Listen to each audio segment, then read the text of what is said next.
If you're anything like me, you like learning anatomy through sports injuries. So this is episode 6 of Learning Anatomy Through Sports Injuries. I see all your recommendations. We've done a bunch of knees and legs. Let's switch it up. Johnny Knox, December 18th, 2011. Seattle Seahawks versus Chicago Bears.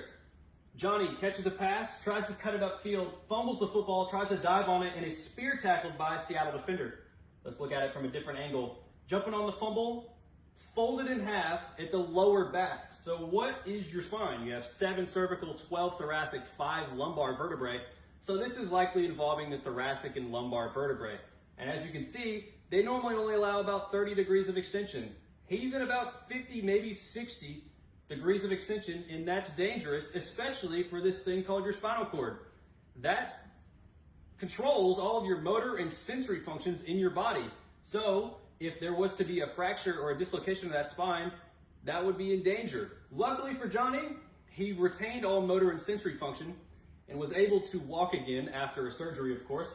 However, he did likely have some ligaments involvement, anterior longitudinal ligament, ligamentum flavum, probably involved here. So what happens after this injury? Well, Johnny had a spinal stabilization surgery and a fusion. So the fusion alone takes away some range of motion in your spine, but he did try to do physical therapy to return to sport. He was unable to return to his full potential or his full level. He ended up walking with a limp, and he couldn't stand for prolonged periods of time without discomfort. So obviously, he was not able to play in the NFL again. He retired in 2013, and now he coaches a high school football team. So that's Johnny Knox.